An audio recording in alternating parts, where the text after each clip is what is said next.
जम्मू कश्मीर लद्दाख में महराज मलिक एक आंदोलन करते हैं, प्रधानमंत्री कहते हैं भाई इसको जेल में डालो, पता नहीं कहीं यही मेरी सत्ता ना लूट ले। लद्दाख के अंदर सोनम वांगचुक गांधी के कदमों पर चलते हुए आंदोलन करते हैं, प्रधानमंत्री जी ने उनको 157 दिन से जेल में डाल रखा है, क्योंकि उनको डर है कि किसी आंदोलन से मेरी सत्ता जाएगी। आखिरी बात मैं प्रधानमंत्री जी को यह कहना चाहता हूं, कंस ने सारी संतानों की हत्या की, मगर जो संतान कंस का काल बनने वाली थी उसकी हत्या नहीं हो पाई। इसीलिए बोलता हूं, आपने सोचा था आप केजरीवाल को बदनाम करके, उसको भ्रष्टाचारी बता के, उसको बेईमान बता के उसकी राजनीतिक हत्या कर दोगे, मगर भगवान को कुछ और मंजूर है। भारतीय जनता पार्टी वाले कह रहे हैं अभी तो हाई कोर्ट है, अभी तो सुप्रीम कोर्ट है। मैं भारतीय जनता पार्टी वालों को बताना चाहता हूं, सबसे पहले और सबसे ऊपर वाले का कोर्ट है, उसके ऊपर कोई कोर्ट नहीं है। जो ऊपर वाले का कोर्ट है उसके अंदर भारतीय जनता पार्टी को क्षमा नहीं मिलेगी, और अरविंद केजरीवाल के हाथों ही नरेंद्र मोदी की सत्ता जाएगी और जरूर जाएगी।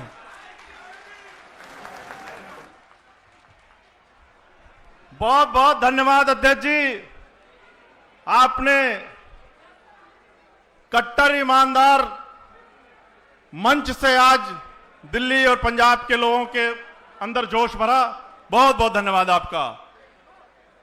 अध्यक्ष जी ने कहा जो सरकार निकम्मी है वो सरकार, तो एक बार जोरदार नारा लगाएंगे, जो सरकार निकम्मी है, जो सरकार निकम्मी है, जो सरकार निकम्मी है। और किस लिए बदलनी है? क्योंकि इन चोरों को अब तो कोर्ट ने बता दिया कि अरविंद केजरीवाल जी, मनीष सिसोदिया जी और सभी लोग कट्टर ईमानदार हैं,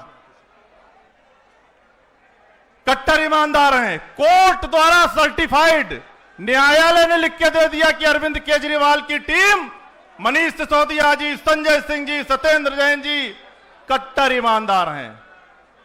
मैं निवेदन करूंगा दिल्ली विधानसभा में आम आदमी पार्टी के नेता प्रतिपक्ष आतिशी जी से कि वो मंच पर आए और कट्टर ईमानदारों की सभा को संबोधित करें। जोरदार तालियों से स्वागत करिए आतिशी जी का। एक निवेदन और है, पीछे हमारे जो साथी आम आदमी पार्टी के क्रांतिकारी साथी हैं, उनसे निवेदन है कि पीछे वाला जो सामने वाला गेट है उस पे थोड़ा सा पहुंच जाएं। लोगों को आने में शायद दिल्ली पुलिस कहीं कुछ दिक्कत कर रही है, तो प्यार से लेकर आ जाएं। ये कट्टर ईमानदारों का मंच है, यहां पर हम शांति से काम करते हैं। बाकी सौरभ भाई ने आप सबको बता दिया है कल से किस तरीके से दिल्ली पुलिस ने हम लोगों को परेशान कर रखा है। आतिशी जी के लिए जोरदार तालियां। आतिशी जी।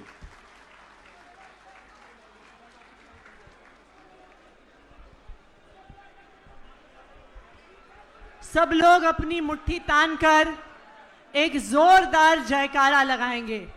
भारत माता की, भारत माता की, वंदे वंदे, इनकलाब इनकलाब।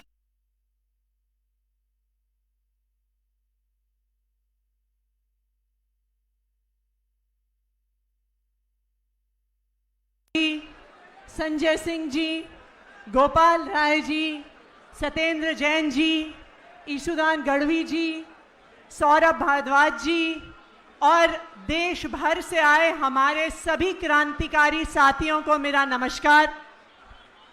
मैं याद कर रही थी कि ये वही जंतर मंतर है जहां 15 साल पहले आपने इस क्रांति की शुरुआत की थी, जहां 15 साल पहले पूरी दिल्ली से, पूरे देश से कुछ लोग उठ के आए थे और उन्होंने कहा था कि हमें इस देश को बदलना है।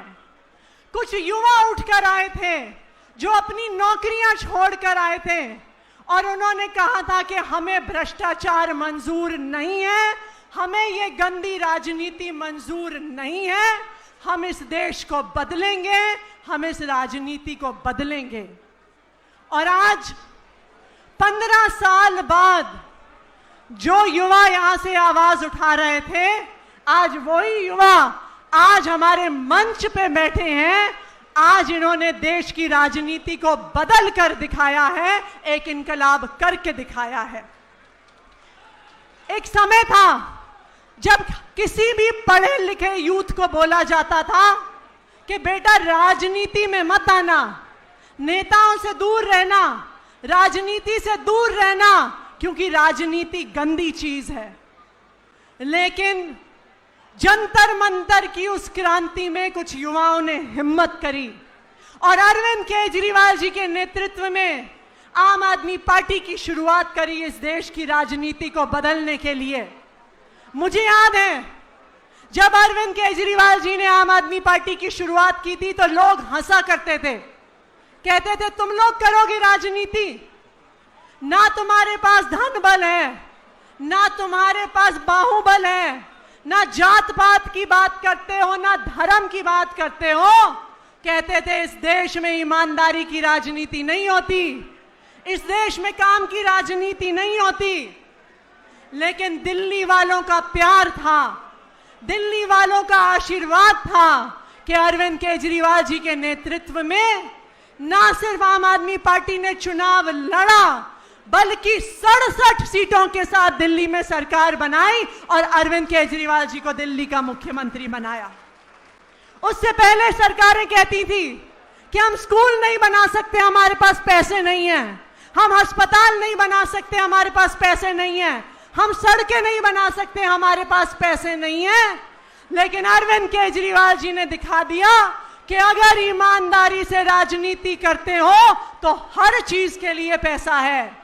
सरकारों के पास पैसे की कमी नहीं थी, सरकारों के पास नीयत की कमी थी और अरविंद केजरीवाल जी के पास ईमानदार नीयत थी। लेकिन बीजेपी को लगा कि अगर अरविंद केजरीवाल जी की ईमानदार राजनीति सफल हो जाएगी तो उनकी तो दुकान बंद हो जाएगी। सब लोग चाहेंगे हमें भी ऐसे स्कूल चाहिए, हमें भी मोहल्ला क्लिनिक चाहिए, हमें भी अपने युवाओं के लिए शानदार राजनीति चाहिए। और इसीलिए यह षड्यंत्र रचा गया, अरविंद केजरीवाल जी पर कीचड़ उछालने का षड्यंत्र रचा गया, भ्रष्टाचार के आरोपों का षड्यंत्र रचा गया और एक के बाद एक आम आदमी पार्टी के सभी नेताओं की गिरफ्तारी शुरू हुई। संजय सिंह जी को गिरफ्तार किया, सत्येंद्र जैन जी को गिरफ्तार किया, मनीष सिसोदिया जी को गिरफ्तार किया, अरविंद केजरीवाल जी को गिरफ्तार किया। मुझे याद है एक समय ऐसा था जब सीबीआई नेताओं के घर रेड मारती थी तो कैश के बड़े बड़े ढेर मिलते थे, सोने के बिस्कुट मिलते थे, शेल कंपनीज के कागज मिलते थे। हमारे किसी भी नेता के घर से 1 रुपए भी भ्रष्टाचार का पैसा सीबीआई और ईडी को नहीं मिला, यह हमारी ईमानदारी का प्रमाण है। लेकिन 1 रुपए भी मिलने के बिना झूठे केसों में फंसाया गया और जेल में डाला गया। और आज जो बात आम आदमी पार्टी 4 साल से कह रही थी कि ना हमने 1 रुपए का भ्रष्टाचार किया है, ना 1 रुपए का भ्रष्टाचार करेंगे, आज राउज एवेन्यू के सीबीआई कोर्ट ने उस बात का ठप्पा लगा दिया कि आम आदमी पार्टी कट्टर ईमानदार है, मनीष सिसोदिया कट्टर ईमानदार हैं, अरविंद केजरीवाल कट्टर ईमानदार हैं। लेकिन उस 4 साल के दर्द की कीमत कौन चुकाएगा? जब अरविंद केजरीवाल जी जेल में थे और उनका शुगर बढ़ रहा था और उनको इंसुलिन नहीं मिल रही थी, उनके स्वास्थ्य की कीमत कौन चुकाएगा? जो मनीष सिसोदिया जी की पत्नी बार बार अस्पताल में एडमिट हुई, उनकी तबीयत खराब हुई, उनके स्वास्थ्य की कीमत कौन चुकाएगा? संजय सिंह जी के बुजुर्ग माता पिता के आंसुओं की कीमत कौन चुकाएगा? मोदी जी के इस अत्याचार को पूरा देश देख रहा है, लेकिन मोदी जी के अत्याचार के शिकार सिर्फ आम आदमी पार्टी नहीं है। जो 10,000 बस मार्शल्स को मोदी जी की बीजेपी ने नौकरी से निकाला है, वो भी बीजेपी के अत्याचार के शिकार हैं। जो 10,000 बस कंडक्टरों और ड्राइवरों को नौकरी से निकाला है, वो भी मोदी जी के भ्रष्ट वो अत्याचार के शिकार हैं। जो मोहल्ला क्लिनिक के डॉक्टर को, कंपाउंडर को नौकरियों से निकाला है, वो भी मोदी जी के अत्याचार के शिकार हैं। लेकिन मोदी जी, इस बात को याद रखो कि जब जब भी किसी तानाशाह ने अत्याचार किया है, जब भी किसी क्रूर राजा की क्रूरता बढ़ी है, उसको खत्म करने वाला पैदा हुआ है। भगवान ने अत्याचारियों को खत्म करने के लिए हमेशा किसी सच्चे, किसी नेक इंसान को भेजा है। आप याद करिए, कंस ने पूरी कोशिश करी कि उसको खत्म करने वाले की मौत हो जाए, लेकिन भगवान कृष्ण के पीछे देवीय शक्तियां थीं। जब वो पैदा हुए, कारागार खुल गए, सारे जो वहां पे सैनिक तैनात थे वो सो गए। यमुना नदी चीर के वासुदेव जी उन्हें मथुरा ले गए, क्योंकि कंस के अत्याचार के खत्म होने का समय आ गया था। और आज मोदी जी के अत्याचार का खत्म होने का समय आ गया है। जिस तरह से भगवान श्री कृष्ण का जन्म हुआ था और वो कारागार से बाहर निकले, उसी तरह आज अरविंद केजरीवाल जी की ईमानदारी पूरे देश के सामने आ गई है। अरविंद केजरीवाल जी की सच्चाई को कोई नहीं रोक सकता, अरविंद केजरीवाल जी की अच्छाई को कोई नहीं रोक सकता। और मोदी जी, इस बात को ध्यान रखना, हर अत्याचारी का अंत आया है। आप कोर्ट से नहीं डरते, संविधान से नहीं डरते, मोदी जी भगवान से तो डरो। भगवान को जवाब देना होगा, भगवान आपके अत्याचार का अंत करेगा। बहुत बहुत धन्यवाद।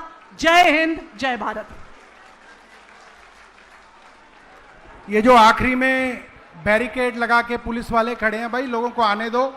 आप लोगों की वजह से बहुत लंबी लाइन लग गई है, पीछे लोग आ नहीं पा रहे हैं। मेरी आवाज जो पीछे पुलिस के अफसर सुन रहे हैं, बैरिकेड पे जो हैं, भाई थोड़ा खोल दो, लोगों को आने दो, बहुत पीछे लाइन हो गई है।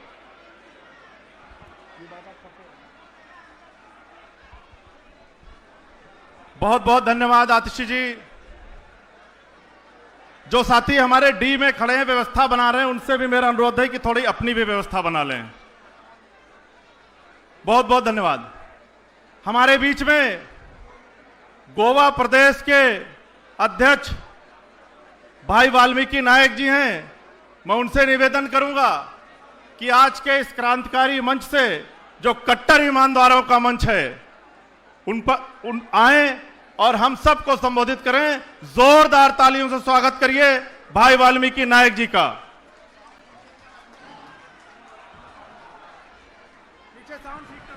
ये जो साउंड वाले हैं, पीछे की तरफ साउंड नहीं आ रहा, देखो नहीं आ रहा। अभी फोन आया है मेरे पास, पीछे साउंड चेक करो।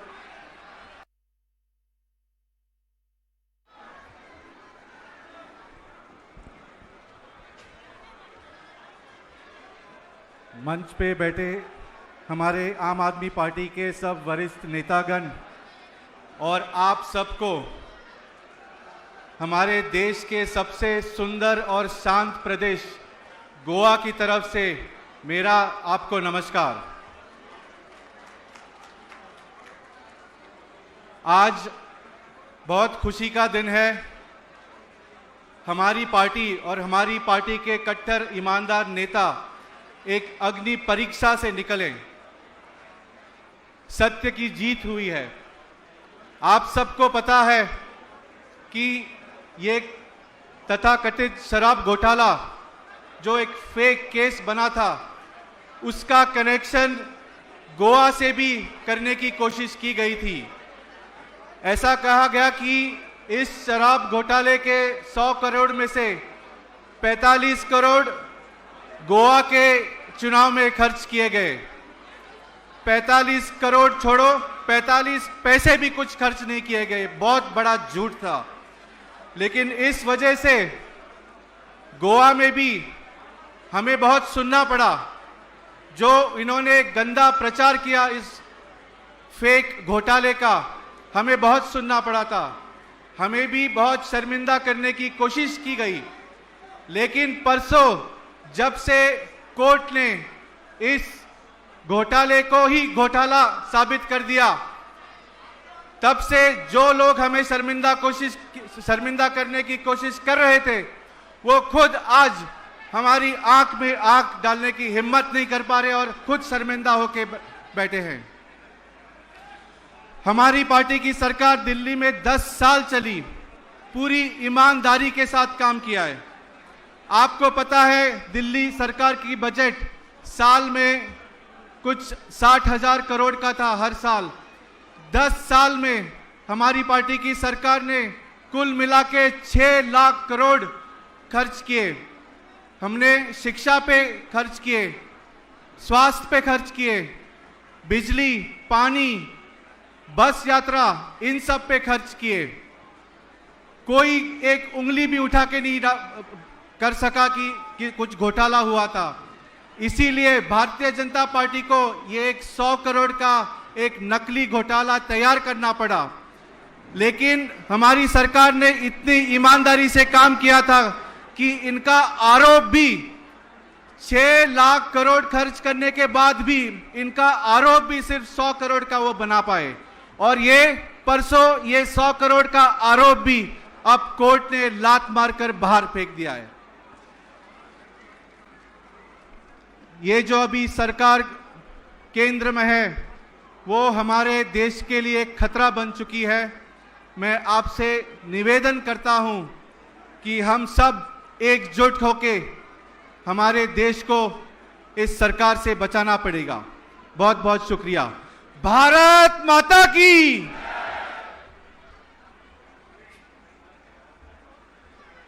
बहुत बहुत धन्यवाद। एक बार फिर जो भारत माता की वंदे। अब मैं सीधे गुजरात के प्रभारी और आम आदमी पार्टी के वरिष्ठ नेता आदरणीय गोपाल राय से निवेदन करता हूं कि अपनी बात रखें। भारत माता की।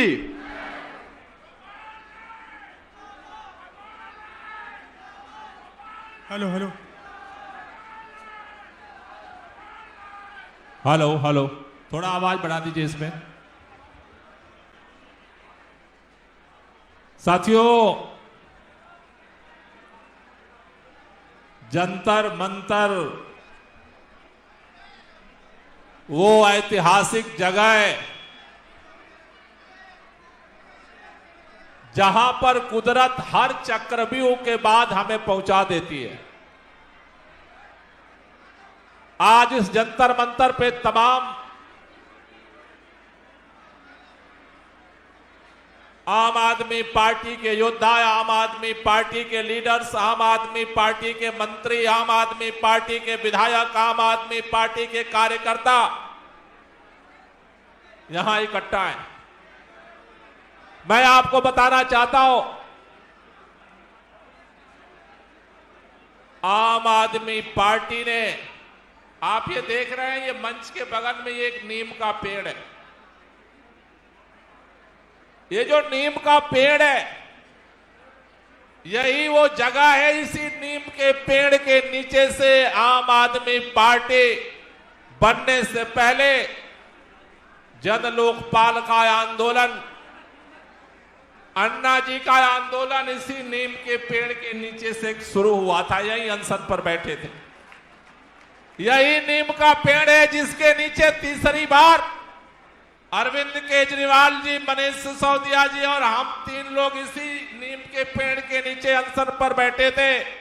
और इसी नीम के पेड़ के नीचे से ऐलान हुआ था, अगर देश की हुकूमत देश के लोगों की आवाज सुनने को तैयार नहीं है, अगर देश की हुकूमत देश से भ्रष्टाचार मिटाने को तैयार नहीं है, अगर देश की हुकूमत को, देश के नेताओं को इस बात का गर्व है कि हम ही सत्ता चला सकते हैं, जो चाहो आंदोलन करो, तो हमने इसी नीम के पेड़ के नीचे तय किया था, हम पार्टी बनाएंगे भी और ईमानदार सरकार चलाएंगे भी, इसका भी संकल्प यही हुआ था। साथियों, मैं चाहता हूं आज हम जब यहां इकट्ठा हुए, यहां मैं देख रहा हूं बस मार्शल इकट्ठा है, यहां मैं देख रहा हूं कंडक्टर इकट्ठा है, मैं यहां देख रहा हूं मोहल्ला क्लिनिक के डॉक्टर इकट्ठा है, नर्स इकट्ठा है, दिल्ली के कोने कोने से जिनकी झुग्गियां तोड़ी गई 1 साल में वो भी इकट्ठा है। दिल्ली के लोग आज यहां इकट्ठा है, लेकिन दिल्ली के लोगों के नायक जिन्होंने इस देश के अंदर ईमानदार राजनीति के पताका को बुलंद किया, अरविंद केजरीवाल, मनीष सिसोदिया, संजय सिंह, सत्येंद्र जैन, दुर्गेश पाठक, जिनको भाजपा ने झूठे मुकदमे लगा करके बेईमान साबित करने की कोशिश की, आज पुनः अदालत के फैसले के बाद ईमानदारी का पताका परचम लहराते हुए हमारे सारे नेता भी आज जंतर मंतर पर इकट्ठा है। मैं चाहता हूं एक बार भारत के अंदर जब उम्मीद की किरण मर गई थे, जब चारों तरफ से चर्चा होने लगी थी कि क्या सच्चाई जिंदा रहेगी, क्या अदालत से न्याय मिलेगा, आज के इस माहौल में जिस तरह से ट्रायल कोर्ट के न्यायाधीश ने इस ऐतिहासिक फैसले का ऐलान किया, जिस समय ऐलान किया उसको दिल पर पत्थर लग करके नहीं पता कल उसके साथ क्या होगा। मैं चाहता हूं एक बार दोनों हाथ ऊपर करके उस न्यायाधीश के लिए जोरदार तालियां बजनी चाहिए, जिसने इस अंधकार के युग में, जिसमें अन्याय के युग में हिम्मत दिखाई है, एक न्याय के किरण को देश के सामने रखने की कोशिश की है। दूसरी ताली मैं चाहता हूं साथियों, हमारे बीच में अरविंद जी आने वाले, मनीष सिसोदिया, संजय सिंह और दुर्गेश पाठक तीनों मंच पर हैं। मैं चाहता हूं एक बार हमारे तीनों नेता एक बार खड़े हो जाएंगे और जोरदार तालियां बजती रहनी चाहिए इनके संघर्ष के लिए, इनके सम्मान के लिए, इस लड़ाई के लिए। बहुत लोग टूट गए, बहुत लोग बिक गए, बहुत लोग झुक गए, लेकिन ये आम आदमी पार्टी के वीर हैं। कल भी लड़ते थे और आज भी लड़ते रहेंगे, इसलिए हम आज यहां जंतर मंतर इकट्ठा हुए। साथियों, मैं कहना चाहता हूं, कल परसों जब न्यायालय का फैसला आया, न्यायालय के फैसला आने के बाद कांग्रेस और भाजपा दोनों पार्टियों में बेचैनी पैदा हो गई। भारतीय जनता पार्टी के नेता, भारतीय जनता पार्टी के प्रवक्ता टेलीविजन चैनल पर बोलने लगे, अरे अभी तो ये ट्रायल कोर्ट का फैसला है, सब हम हाई कोर्ट जाएंगे, अगली लड़ाई लड़ेंगे, केजरीवाल ईमानदार नहीं हो सकता, केजरीवाल ईमानदार नहीं हो सकता, ट्रायल कोर्ट ने फैसला दिया है, हाई कोर्ट से हम रोक लगवाएंगे।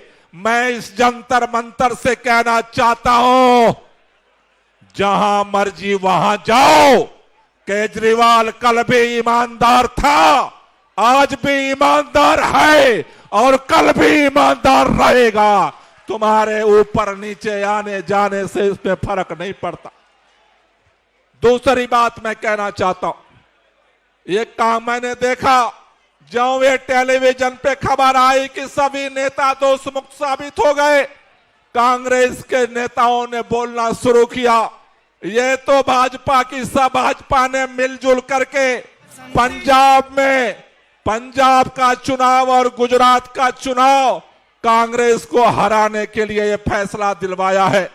मैं कांग्रेस से लोगों से कहना चाहता हूं, कांग्रेस पार्टी को पंजाब में संभालो। पंजाब के अंदर जिस तरह से मान साहब के नेतृत्व में आम आदमी पार्टी की सरकार ने काम किया है, जिस तरह से 300 यूनिट बिजली फ्री मिल रही है, जिस तरह से किसानों के घर तक पानी पहुंच रहा है, जिस तरह से वहां हेल्थ कार्ड बना है, जिस तरह से सड़कें बनी है, पंजाब में आम आदमी पार्टी पंजाब के काम के दम पर अगली बार प्रचंड बहुमत से सरकार बनाए रहेगी। इसके लिए हमें किसी के मेहरबानी की जरूरत नहीं है। और गुजरात की बात मैं बता दूं, गुजरात के अंदर 30 साल से भाजपा की सरकार है। 23 साल से गुजरात के लोग कांग्रेस को वोट देते रहे। सोचा 1 साल, 2 साल, 3 साल, 4 साल, 5 साल, 10 साल, 20 साल, 30 साल, 23 साल गुजरात के लोगों ने कांग्रेस को वोट दिया को भाजपा को हरा देगी। हर बार जनता साथ देती रही और कांग्रेसी भाजपाइयों के चरणों में समर्पण करते रहे। आज ये नौबत आ गई, गुजरात के अंदर 5 सीटों पर उपचुनाव हुआ, आम आदमी पार्टी ने कैंडिडेट नहीं खड़ा किया। 5 सीटों पर कांग्रेस की जमानत जब्त हो गई। 1 सीट पर उपचुनाव हुआ विसावदर में, कांग्रेस ने भी कैंडिडेट खड़ा किया और आम आदमी पार्टी प्रचंड बहुमत से चुनाव। हेलो, भ्रष्टाचार का एक ही काल, भ्रष्टाचार का एक ही काल, पढ़ा लिखा दमदार है, पढ़ा लिखा दमदार है, पढ़ा लिखा दमदार है, पढ़ा लिखा दमदार है। बहुत बहुत धन्यवाद। आप सबसे अनुरोध कि अपने स्थान पर बैठ जाइए। हमारे बीच में हम सब के नेता और कोर्ट द्वारा सर्टिफाइड कट्टर ईमानदार आदरणीय अरविंद केजरीवाल जी आ चुके हैं। जोरदार तालियों से स्वागत किया अरविंद जी का। अब मैं निवेदन करूंगा, हमारे बीच में एक फक्कड़ नेता भी बैठे हैं, कट्टर ईमानदार भी और फक्कड़ भी, आदरणीय संजय सिंह जी से कि वो आए और हम सब संबोधित करें। जोरदार तालियों से स्वागत करिए संजय भैया का।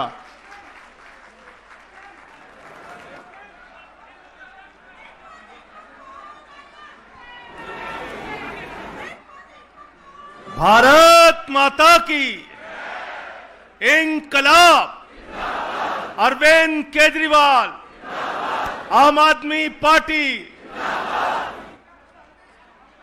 मंच पर आसीन आम आदमी पार्टी के राष्ट्रीय संयोजक,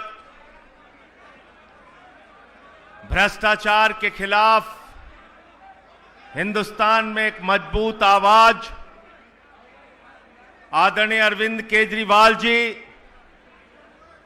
दिल्ली के पूर्व शिक्षा मंत्री भाई मनीष सिसोदिया जी, पूर्व मुख्यमंत्री आतिशी जी, दिल्ली के प्रदेश अध्यक्ष सौरभ भारद्वाज जी, गुजरात के प्रभारी भाई गोपाल राय जी, मंचासीन सभी हमारे आदरणीय नेतागण, साथीगण, साथियों और दोस्तों, आज हम सब के लिए बहुत गर्व की बात है, खुशी की बात है कि सीबीआई की अदालत ने मोहर लगाई है कि अरविंद केजरीवाल सच्चे और ईमानदार नेता थे, हैं और रहेंगे। किसी भाजपाई की हिम्मत नहीं है उनको बदनाम करने की। एक झूठा मुकदमा उनके खिलाफ बनाया गया और यह मुकदमा बनाया गया देश के प्रधानमंत्री नरेंद्र मोदी के द्वारा, उनके गृह मंत्री अमित शाह के द्वारा एक झूठा मुकदमा बनाया गया। शराब घोटाला, शराब घोटाला, शराब घोटाला। यह मुकदमा क्यों बनाया गया?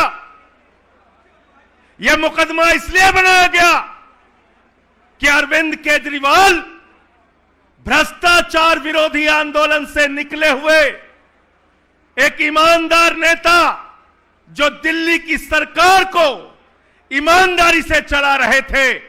एक तरफ नरेंद्र मोदी हैं जिन्होंने 12 साल में 1 लाख सरकारी स्कूल बंद किया है, एक तरफ अरविंद केजरीवाल हैं जिन्होंने आपके बच्चों के लिए विश्व स्तरीय स्कूल बनाया है। यह मुकदमा इसलिए लिखा गया,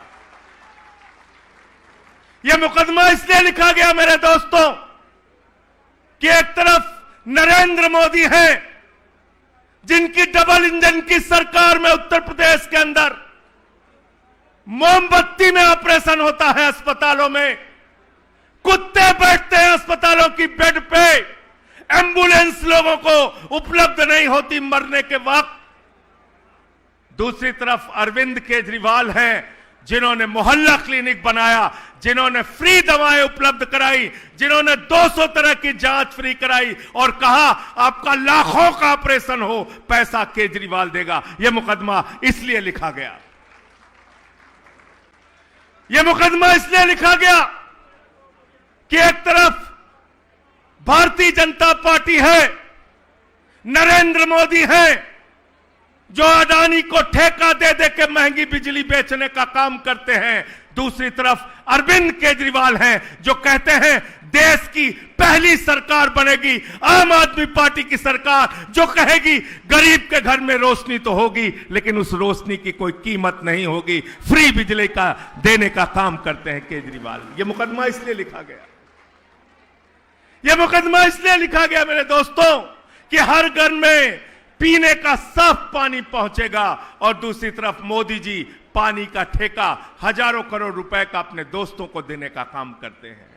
यह मुकदमा इसलिए लिखा गया कि एक तरफ नरेंद्र मोदी हैं, उनकी पार्टी है जो माताओं बहनों की इज्जत नहीं करते, उनकी पार्टी के नेता बलात्कार के मामले में शामिल होते हैं, दूसरी तरफ अरविंद केजरीवाल हैं जो माताओं और बहनों के लिए बस की यात्रा पूरी तरीके से फ्री करते हैं। इसलिए यह मुकदमा लिखा गया।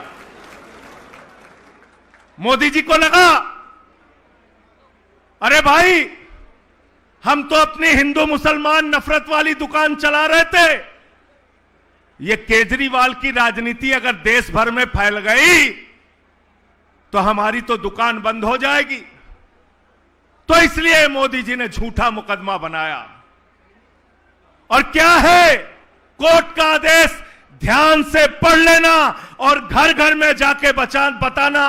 कोर्ट ने कहा, सीबीआई की अदालत ने कहा अरविंद केजरीवाल के खिलाफ, मनीष सिसोदिया के खिलाफ, 23 लोगों के खिलाफ एक भी सबूत नहीं है जिसके आधार पर इसका ट्रायल चलाया जा सके। लाखों मुकदमे में एक मुकदमे में ऐसा फैसला आता है, ट्रायल के योग्य भी नहीं समझा इस मुकदमे को। लेकिन कल से मैं भाजपाइयों को देख रहा हूं, अरविंद जी कल से भाजपाइयों को देख रहा हूं, छाती पीट रहे हैं बेचारे, छाती पीट रहे हैं, छाती पीट रहे हैं। जब मनीष सिसोदिया गिरफ्तार किए गए, मोदी जी ने कहा बहुत सबूत है, बहुत सबूत है, बहुत सबूत है। भाजपाइयों ने कहा बहुत सबूत है, बहुत सबूत है, बहुत सबूत है। गोदी मीडिया ने कहा बहुत सबूत है, बहुत सबूत है, बहुत सबूत है।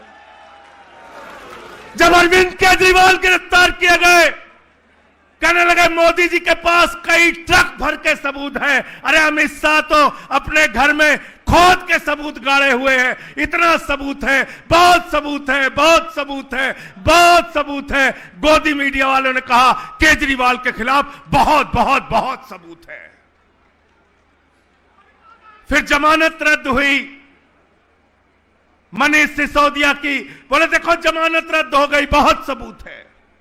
हाई कोर्ट ने जमानत रद्द की, बोले बहुत सबूत है। सुप्रीम कोर्ट ने की, बोले बहुत सबूत है। सत्येंद्र जैन गिरफ्तार हुए, बोले बहुत सबूत है। अरविंद केजरीवाल की जमानत रद्द हुई, बोले बहुत सबूत है। हाई कोर्ट से रद्द हुई, सुप्रीम कोर्ट से रद्द हुई, बोले बहुत सबूत है। फिर जमानत मिल गई, जमानत मिल गई तो बोले अरे अभी तो जमानत ही मिली है। तो सौरभ भारद्वाज ने कहा कोर्ट से जमानत ही तो मांगी थी, जज साहब अपनी किडनी दे देंगे क्या?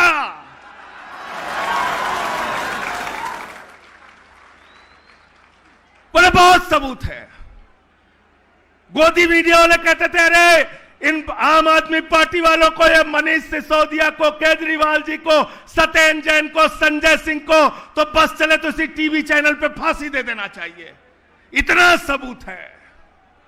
लेकिन जब कल फैसला आ गया, कोर्ट ने कहा अरविंद केजरीवाल बाइज्जत बरी, मनीष सिसोदिया बाइज्जत बरी, 23 लोग बाइज्जत बरी, शराब घोटाला हुआ ही नहीं। तो भाजपाई कह रहे हैं सबूतों से छेड़छाड़ हो गई है। सबूतों से छेड़छाड़ हो गई।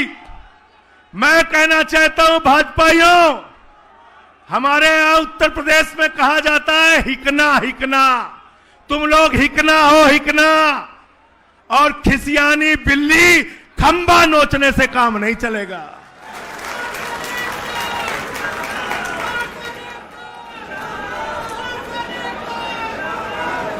तुम्हारा नेता नरेंद्र मोदी वो ट्रंप के सामने कठपुतली बनके नाच रहा है, कठपुतली बनके 80 बार बोल चुका पाकिस्तान से सीज फायर ट्रंप ने कराया, तुम्हारे नेता मोदी के मुंह से आवाज तक नहीं निकली।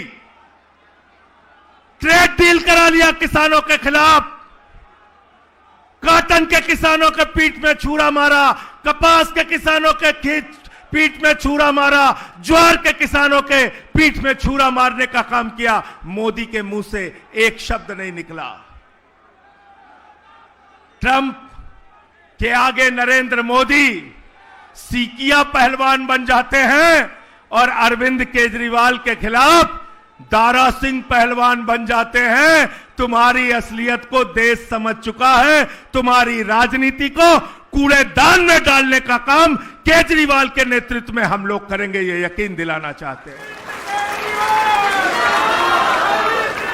और एक बात याद रखना, आज मैं कह के जा रहा हूं, केजरीवाल को गिरफ्तार किया, जेल में डाला, उनकी शुगर लेवल 50 से नीचे चली गई।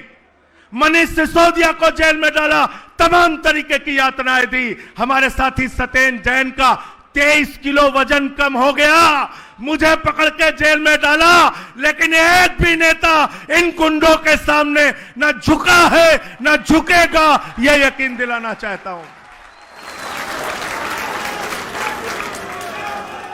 खिसियानी बिल्ली खंबा नोचे। मोदी जी कहते हैं हम विश्व गुरु हैं, विश्व गुरु हैं, विश्व गुरु हैं। अरे मोदी जी, तुम विश्व गुरु नहीं हो, तुम गुरु घंटाल हो, गुरु घंटाल। दिन रात खाली झूठ बोल सकते हो, अरविंद केजरीवाल से लड़ नहीं सकते। और ये पीछे से हमला करने वाले, साजिश करने वाले कायरों की तरह राजनीति मत करो। हिम्मत है तो सामने से आके लड़ो। एक एक आम आदमी पार्टी का कार्यकर्ता तुमको जवाब देगा। मैं ज्यादा लंबी बात नहीं करूंगा, सिर्फ इतना कहना चाहता हूं, केजरीवाल की ये पार्टी, आम आदमी पार्टी, और केजरीवाल के कार्यकर्ता आंदोलन की कोख से पैदा हुए हैं। और जितनी लड़ाई तुम हमसे लड़ना चाहते हो, सीना तान के तुम्हारे खिलाफ सड़क से लेके संसद तक लड़ते रहे हैं, लड़ते रहेंगे। इंकलाब जिंदाबाद, आम आदमी जिंदाबाद।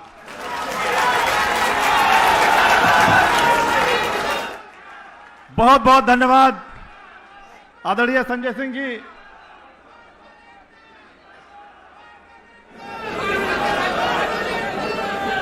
जल्दी लगा लीजिए, जल्दी।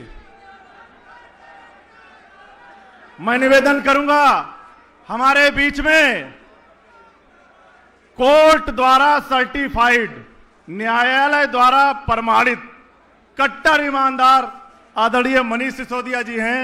मैं उनसे निवेदन करूंगा कि हम सबको संबोधित करें। जोरदार तालियों से स्वागत करिए मनीष जी का। भारत माता की इंकलाब, वंदे, बोले सोनिहाल। बहुत बहुत मजा आ गया आज आपको यहां पे देख के भाई और बहनों। पूरी दिल्ली से, पंजाब से यूथ क्लब वाले भी आए हुए हैं, पूरी दिल्ली से आए हुए भाइयों बहनों, पंजाब से, गुजरात से, गोवा से, उत्तर प्रदेश से, हरियाणा से, राजस्थान से और भी देश के कई राज्यों से आज कई राज्य हाथ उठा रहे हैं, कई राज्य वाले, छत्तीसगढ़ वाले भी हैं। पूरे देश से आज अरविंद केजरीवाल के लिए, अरविंद केजरीवाल के हौसले को सलाम करने के लिए आज पूरे देश से केजरीवाल के सेनानी यहां पे इस मैदान में आए हुए हैं। जंतर मंतर के उसी मैदान में आए हुए हैं जहां से आम आदमी पार्टी का जन्म हुआ था, जहां से आम आदमी पार्टी पैदा हुई थी। इसी ऐतिहासिक जगह से पैदा होके, इसी ऐतिहासिक जगह से पैदा होके आम आदमी पार्टी ने दिल्ली में ऐतिहासिक काम किए, पंजाब में ऐतिहासिक काम किए। 13 साल के अंदर अंदर दिल्ली, गुजरात, पंजाब, गोवा तक एमएलए खड़े कर दिए। ये एक ऐतिहासिक पार्टी इसी ऐतिहासिक मैदान से, जंतर मंतर के, इसी गोपाल राय जी ने कहा, इसी नीम के पेड़ के नीचे आम आदमी पार्टी पैदा हुई जिसने इतने ऐतिहासिक काम किए। लेकिन काम तो ऐतिहासिक किए। आजाद भारत के इतिहास में सबसे ज्यादा ऐतिहासिक झूठे आरोप भी इसी पार्टी के नेताओं पे लगाए गए। सबसे ज्यादा ऐतिहासिक साजिशें आपकी ऐतिहासिक पार्टी ने झेली। सबसे ज्यादा साजिशें, झूठ, सबसे ज्यादा प्रताड़ना अरविंद केजरीवाल जी और उनकी टीम ने झेली। ऐतिहासिक पार्टी ने ऐतिहासिक काम किए और ऐतिहासिक झूठ का सामना किया, ऐतिहासिक साजिशों का सामना किया, ऐतिहासिक प्रताड़नाओं का सामना किया। लेकिन एक और इतिहास रचा, बहुत ऐतिहासिक रूप से पाक साफ होके, कोर्ट सर्टिफाइड पाक साफ होके आपकी पार्टी आज फिर से जंतर मंतर पे खड़ी हुई है। खाली ये नहीं है कि किसी राजनीतिक मंच से आज कहा जा रहा है कि अरविंद केजरीवाल कट्टर ईमानदार हैं। संविधान के द्वारा बनाए गए कोर्ट के द्वारा कहा जा रहा है कि अरविंद केजरीवाल कट्टर ईमानदार हैं। कहते हैं ना कि काजल की कोठरी में कैसे ही सयान हो जाए, एक लीक तो लगी जाती है, एक काला धब्बा तो लगी जाता है। लोग कहते थे राजनीति ऐसी काजल की कोठरी है जहां से गुजरोगे, जहां से घुसोगे तो एक ना एक धब्बा तो लगी जाता है। लेकिन सलाम है अरविंद केजरीवाल की उस राजनीति को जो काजल की कोठरी से नहीं, इनकी काल कोठरी से भी निकल आए, लेकिन एक काला धब्बा नहीं लगा पाए। एक धब्बा नहीं लगा अरविंद केजरीवाल पर, एक धब्बा नहीं लगा अरविंद केजरीवाल की राजनीति पर, अरविंद केजरीवाल की सरकार पर और अरविंद केजरीवाल जी की टीम पर। काजल की कोठरी से भी पाक साफ निकल के आई आज हमारी पार्टी। एक जरूरी बात लेकिन मैं कहना चाहता हूं आज। मेरे दादा फौजी थे, भारत की फौज में रहे। मेरे पिता सरकारी स्कूल में टीचर थे। मेरे नाना जी फ्रीडम फाइटर थे। मेरे घर में देशभक्ति का माहौल था। मैंने पत्रकारिता में भी देशभक्ति के भावना से काम किया। हमेशा सोचता था मैं, मेरे दादा ने, मेरे नाना ने, मेरे पिता ने मेरे अंदर देशभक्ति का जज्बा भरा। केजरीवाल जी ने उस देशभक्ति को रास्ता दिखाया और मुझे लगता रहा कि अगर देश के लिए अच्छे स्कूल बनाएंगे तो देशभक्ति होगी। मुझे लगता था कि देश के लिए अच्छे अस्पताल बनाएंगे तो देशभक्ति होगी। देश के नौजवानों को नौकरियां दिलवाएंगे तो देशभक्ति होगी। देश के व्यापारियों का व्यापार आगे बढ़ेगा, सरकार ऐसे काम करेगी तो देशभक्ति होगी। लेकिन आज 10 साल के राजनीतिक अनुभव के बाद और इन सारे अनुभवों से गुजरने के बाद इस जंतर मंतर की जमीन से मैं कह रहा हूं कि स्कूल बनाना देशभक्ति है, अस्पताल बनाना देशभक्ति है, नौकरियां दिलाना देशभक्ति है, व्यापारियों का व्यापार बढ़ाना देशभक्ति है। लेकिन आज की तारीख की जरूरत है कि नरेंद्र मोदी से भारत को मुक्त कराना भी देशभक्ति है। नरेंद्र मोदी के अत्याचार से भारत को मुक्त कराना भी आज हमारी देशभक्ति है। और हम अपनी इसको देशभक्ति की परिभाषा में रखें, इसको हमको देशभक्ति की परिभाषा में जोड़ना पड़ेगा। सत्ता की हवस में डूबे हुए चौथी पास राजा की सत्ता की हवस से देश को मुक्त कराना आज हमारी देशभक्ति है। सत्ता में बैठे हुए नरेंद्र मोदी जी सत्ता की हवस के लिए ईडी का दुरुपयोग करते हैं चुनाव जीतने के लिए, सीबीआई का दुरुपयोग करते हैं चुनाव जीतने के लिए, चुनाव आयोग का दुरुपयोग करते हैं चुनाव जीतने के लिए, दिल्ली पुलिस का उपयोग करते हैं चुनाव जीतने के लिए, सारी संस्थाओं का दुरुपयोग, पूरी की पूरी सरकार का दुरुपयोग करते हैं चुनाव जीतने के लिए। इनको हटाना देशभक्ति है कि नहीं है? तैयार हो? हमको ऐसा चौथी पास राजा अपने प्रधानमंत्री के रूप में नहीं चाहिए जो सीबीआई ईडी का दुरुपयोग बन के सत्ता में बना रहना चाहता हो। हमको ऐसा प्रधानमंत्री नहीं चाहिए जो अमेरिका दबाव डाले तो पाकिस्तान के सामने घुटने टेक दे। हमको ऐसा प्रधानमंत्री नहीं चाहिए। हमको ऐसा प्रधानमंत्री नहीं चाहिए जो चाइना हमारी जमीन में घुसाए और वो आंख बंद करके बैठ जाए। हमको ऐसा प्रधानमंत्री नहीं चाहिए। हमको ऐसा प्रधानमंत्री नहीं चाहिए जो अमेरिका का राष्ट्रपति भारत को गाली देता रहे और वो जबान बंद करके मौन में बैठ जाए। हमको ऐसा प्रधानमंत्री नहीं चाहिए। हमको हिम्मत वाला, पढ़ा लिखा, ईमानदार, दूरदर्शी और कट्टर ईमानदार प्रधानमंत्री चाहिए। कट्टर ईमानदार नेता चाहिए हमें प्रधानमंत्री के रूप में। हमको ऐसा प्रधानमंत्री नहीं चाहिए जो हवाई जहाज से उतरते उतरते खीसे नहीं पोड़ता, ही करता घूमे सारी दुनिया में। हमको ऐसा प्रधानमंत्री नहीं चाहिए जिसके बारे में दुनिया में दलाल कहना शुरू कर दें कि हम तो इसको जब चाहें जहां जिसके सामने नचवा देते हैं। हमको ऐसा प्रधानमंत्री नहीं चाहिए। हमको ऐसा प्रधानमंत्री चाहिए जो इस देश में स्कूलों की बात करे, जो इस देश में अस्पतालों की बात करे, रोजगार की बात करे, व्यापार की बात करे।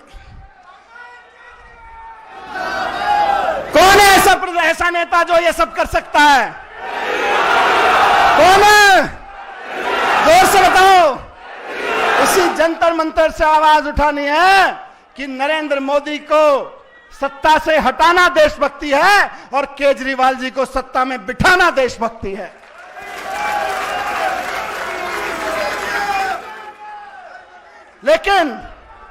लेकिन खाली अभी तक भी नहीं हुआ। आप सबने गली गली में मेहनत की है, हिम्मत दिखाई है, तब अरविंद केजरीवाल सत्ता तक पहुंचे थे। नरेंद्र मोदी जी ने झूठी मनोहर कहानियां लिख के केजरीवाल जी को सत्ता से हटाया। सबको दोबारा हिम्मत से काम करना पड़ेगा, मेहनत से काम करना पड़ेगा। तैयार है? खून पसीना बहाना पड़ेगा। तैयार है? हिम्मत से काम लेना पड़ेगा, साहस से काम लेना पड़ेगा। तैयार है? इनकी सीबीआई और ईडी से टकराना पड़ेगा। तैयार है? हिम्मत है? जोर से बोलो, हिम्मत है, हिम्मत है, हिम्मत है, हिम्मत है, हिम्मत है। तो केजरीवाल जी, ये देश की जनता की हिम्मत आपके साथ खड़ी है। केजरीवाल तुम संघर्ष करो, केजरीवाल संघर्ष करो, केजरीवाल आगे बढ़ो, केजरीवाल आगे बढ़ो। आज के इस मंच से मैं यही कहना चाहता हूं कि आज से इस देश के हर देशभक्त का, जो अपने देश के लोगों से प्यार करता है, एक ही सपना होना चाहिए, नरेंद्र मोदी को हटाना है, केजरीवाल को। भारत माता की बहुत बहुत धन्यवाद साथियों। भारत माता की। भ्रष्टाचार का एक ही काल, भ्रष्टाचार का एक ही काल। अब मैं निवेदन करूंगा वीडियो के माध्यम से पंजाब के हरमन प्यारे मुख्यमंत्री सरदार भगवंत मान जी से, जो अभी नेचुरोपैथी सेंटर में हैं, पर उन्होंने कहा कि हम इस अपने लोगों को संबोधित करेंगे, तो हम उनसे निवेदन करेंगे, टीम से निवेदन करेंगे कि एक बार मान साहब को जोड़ दें। जोरदार तालियों से स्वागत करिए पंजाब के हरमन प्यारे मुख्यमंत्री सरदार भगवंत मान जी का। बहुत बहुत शुक्रिया, बहुत बहुत दिल से शुभकामनाएं आप सभी लोगों को, और बहुत बहुत बधाई हो जो परसों एक ऐतिहासिक दिन जो राजनीति में माना जाएगा, भारत की राजनीति में जो सच की जीत हुई, उसके लिए मैं सारी जितनी भी आम आदमी पार्टी की टीम है, जिन्होंने पर्दे के पीछे काम किया, पर्दे के आगे काम किया, तो उनको सबको मैं बधाई देना चाहता हूं इस बहुत बड़ी जीत पर जो न्यायालय से हमें मिली है। अरविंद केजरीवाल साहब बैठे हैं, गोपाल राय जी बैठे हैं, मनीष सिसोदिया जी बैठे हैं, सौरभ भारद्वाज जी बैठे हैं और संजय सिंह जी अभी बोल के गए हैं, और जितनी भी दुर्गेश भी नजर आ रहे हैं, सभी जितने भी आम आदमी पार्टी की टीम की जो रीढ़ की हड्डी है वो सब बैठे हैं। सबको मैं बधाई देता हूं और सबको मेरी तरफ से नमस्कार, सत श्री अकाल, वाहिगुरु जी का खालसा, वाहिगुरु जी की फतेह।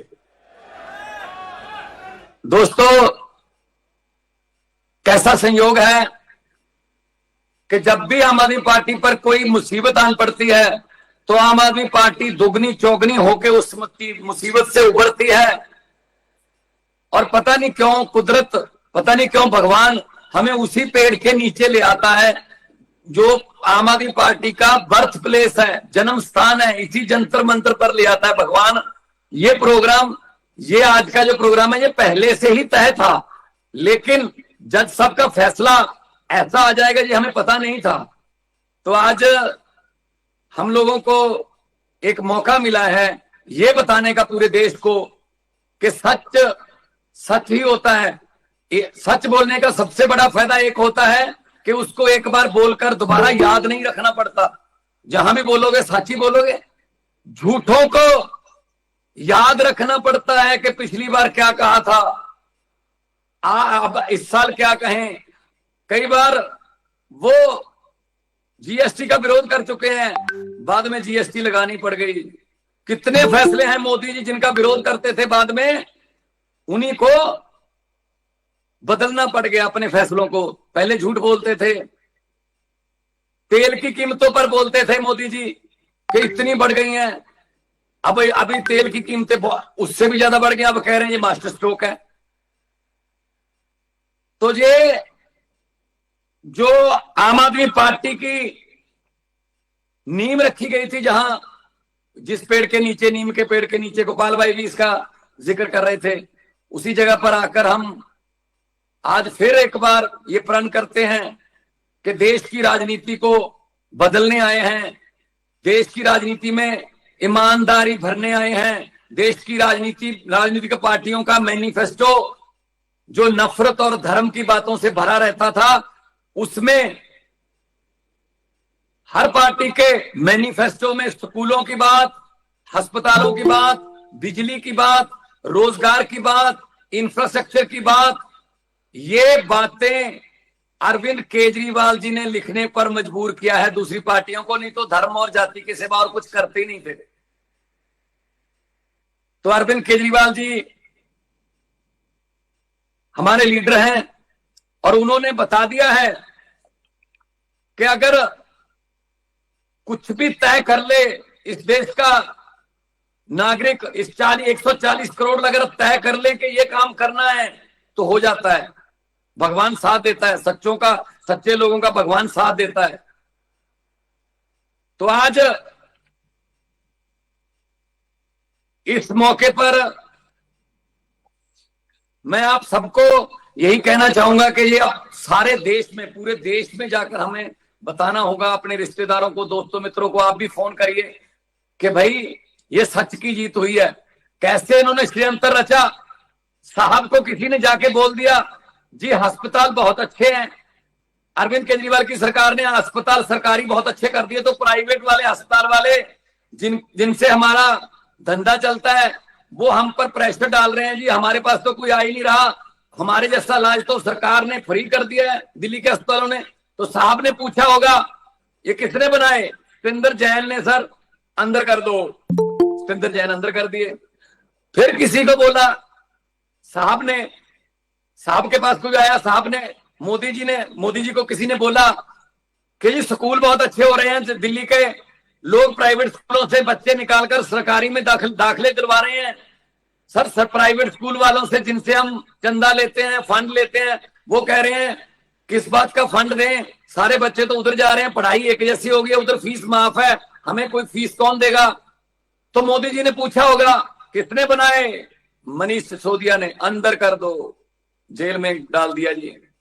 उसके बाद किसी ने कहा होगा जी अरविंद बिजली फ्री कर दी है और लोगों को आम आदमी क्लिनिक मिलने लगे हैं, लोगों को दवाई फ्री मिल रही है, बिजली फ्री है, इंफ्रास्ट्रक्चर बन रहा है, पुल पे पुल बन रहा है, ये बजट बहुत 30,000 करोड़ से 60,000 करोड़ पर चला गया है। तो सर इलेक्शन में हमें जाना मुश्किल हो जाएगा, किस मुंह से जाएंगे?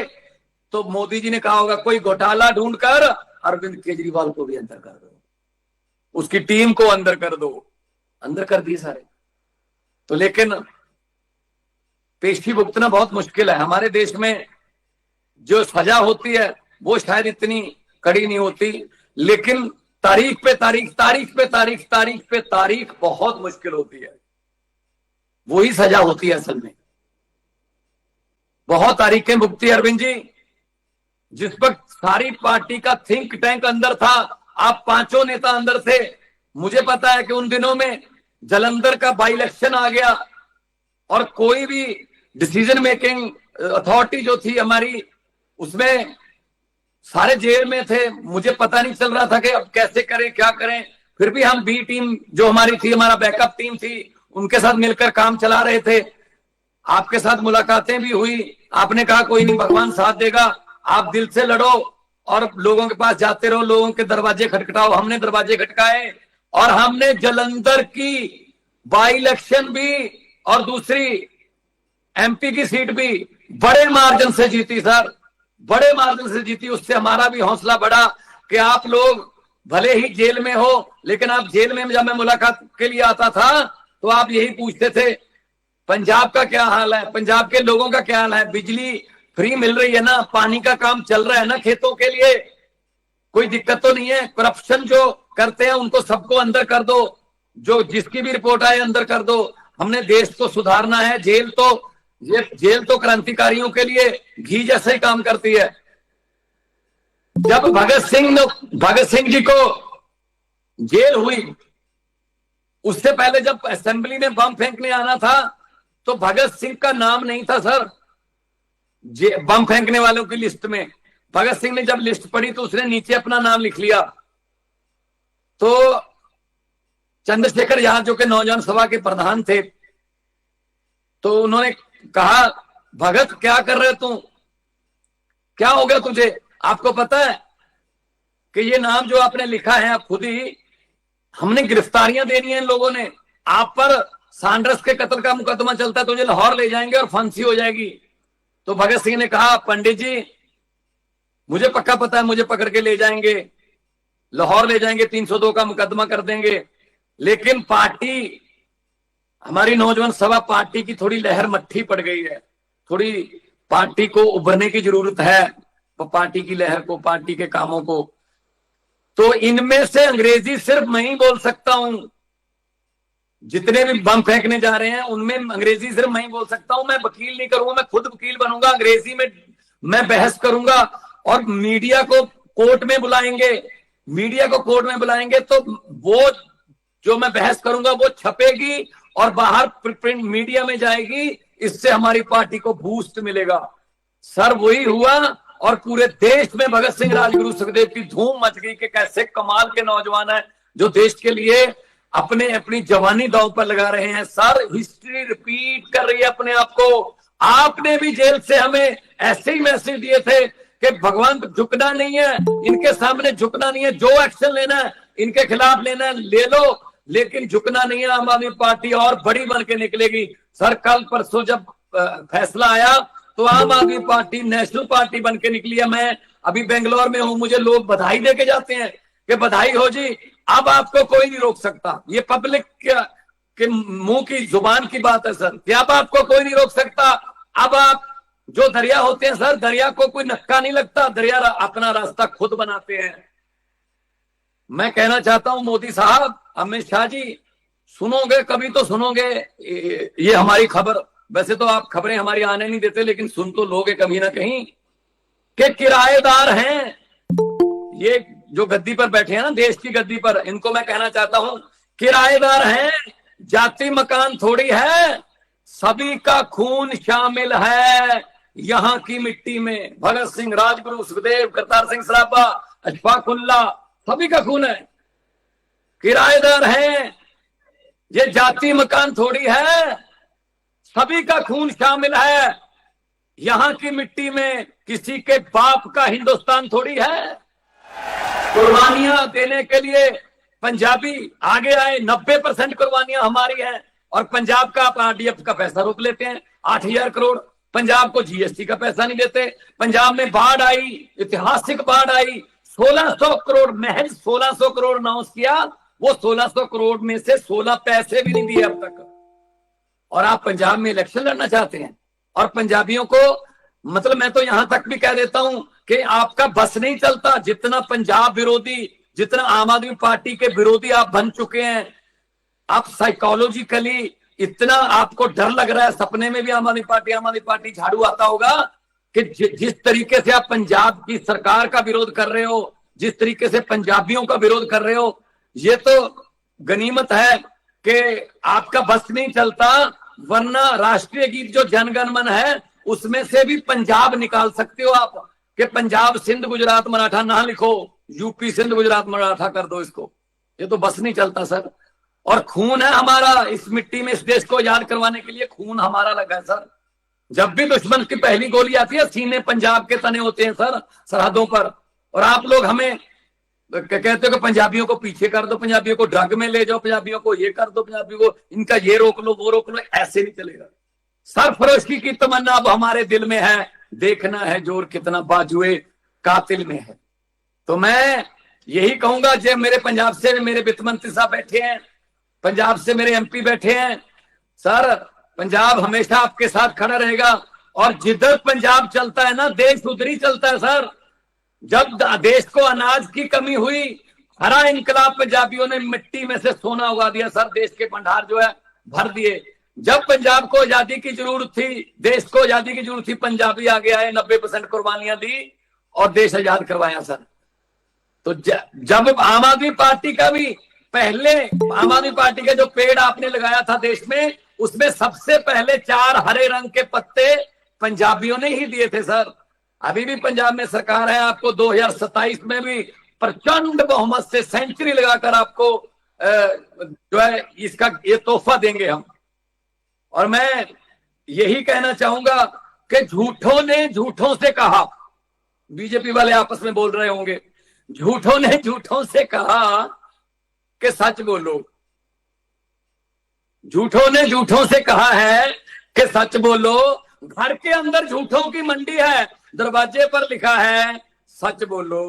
गंगा मैया डूबने वाले सभी अपने थे, गंगा मैया डूबने वाले सभी अपने थे। ये कश्ती में छेद किसने किया है, सच बोलो। तो सच बोलने की कीमत तो चुकानी पड़ती है, लेकिन सच का सूरज कभी छुपता नहीं है सर। और बादलों में छुपकर सूरज वो ऐसे रहता नहीं है, वो निकल ही आता है। अरविंद केजरीवाल साहब, मनीष जी और जितने भी हमारी टीम बैठी है, पंजाब की तरफ से हम आपको एक चट्टान जैसा हौसला देने के लिए यहाँ पे उपस्थित हुए हैं।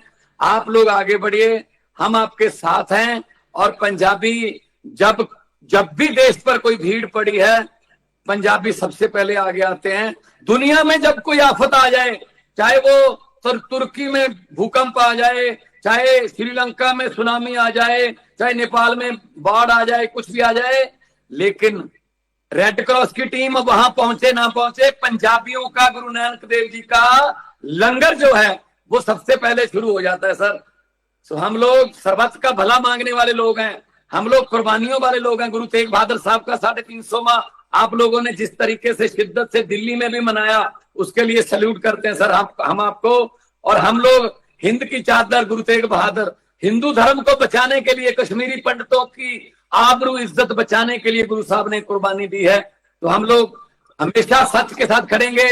बहुत बहुत धन्यवाद। और मैं चाहूंगा कि दोनों हाथ ऊपर करके अगर 2 नारे लग जाएं इस बात पे, जंतर मंत्र के ये पेड़ भी खुश हो जाएंगे कि ये हमारे नीचे इनकी पार्टी पैदा हुई थी हमारी छांव में, अब ये भी एक पेड़ बन चुके हैं, ये भी फल और फूल जो है खिलने लगे हैं। दोनों हाथ ऊपर करके अगर इनकलाब जिंदाबाद के दो नारे, इनकलाब इनकलाब, बोले सो निहाल। बहुत बहुत धन्यवाद, जीते रहो। बहुत बहुत धन्यवाद। बहुत बहुत धन्यवाद मान साहब। आप बेंगलोर में हैं, नेचुरोपैथी के लिए गए हैं, पर जब कट्टर ईमानदारों का मंच सजा तो आपने कहा कि हम यहां से संबोधित करेंगे। आपका दिल के गहराइयों से बहुत बहुत शुक्रिया। अब एक बार खड़े होकर नारा लगाएंगे सब लोग अपने स्थान से। पढ़ा लिखा दमदार है, पढ़ा लिखा दमदार है, पढ़ा लिखा दमदार है, पढ़ा लिखा दमदार है। भ्रष्टाचार का एक ही काल। अरविंद जी संघर्ष करो, अरविंद जी संघर्ष करो, अरविंद जी संघर्ष करो। निवेदन करूंगा पढ़े लिखे दमदार और कट्टर ईमानदार अरविंद केजरीवाल जी से कि आए और हम सबको संबोधित करें। जोरदार तालियों से स्वागत करिए।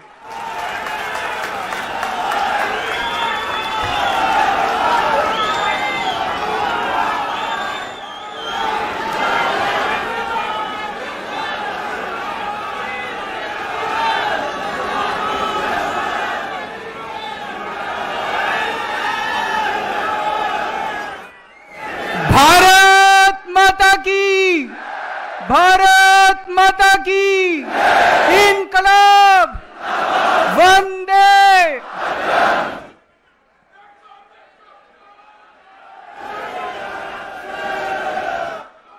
आज देश के कोने कोने से आए हुए मेरे सभी प्यारे बहनों, भाइयों, माताओं, बुजुर्गों, बच्चों, आप सब लोगों को मेरा नमस्कार, सबको मेरा सत श्री अकाल। पूरे देश भर से आज ढेरों हजारों की संख्या में साथी यहां पे जंतर मंतर पे एकत्रित हुए हैं। मंच पे बहुत सारे हमारे साथी बैठे हुए हैं, दिल्ली से, गुजरात से, गोवा से, पंजाब से, हरियाणा से, आगे भी सामने छत्तीसगढ़ से, राजस्थान से, मध्य प्रदेश से, उत्तर प्रदेश से। आप सभी साथियों को मेरा नमस्कार, सबको मेरा प्रणाम, सत श्री अकाल।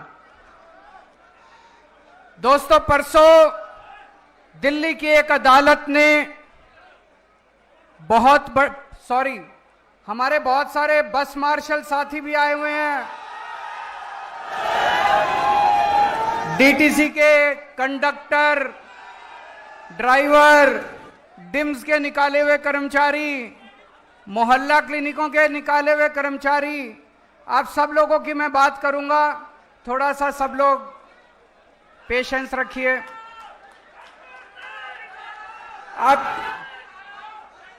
अभी आप लोगों ने अपने कागज भेजे, मुझे आपके कागज मिल गए हैं।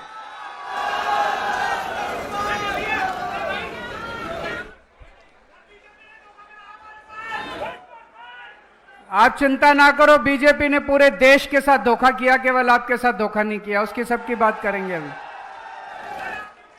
दोस्तों, परसों दिल्ली की एक अदालत ने ऐतिहासिक फैसला दिया है। दिल्ली के लोगों के पक्ष में, देश के लोगों के पक्ष में। मैं दिल्ली के लोगों को, देश के लोगों को इस ऐतिहासिक फैसले के लिए बहुत बहुत बधाई देना चाहता हूं।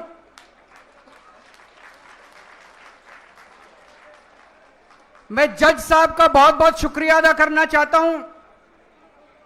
आप सोच के देखो, आज देश में ऐसा माहौल है, इतना डर का माहौल है, इतने डर के माहौल में जज साहब ने इतना धाकड़ फैसला सुनाया है।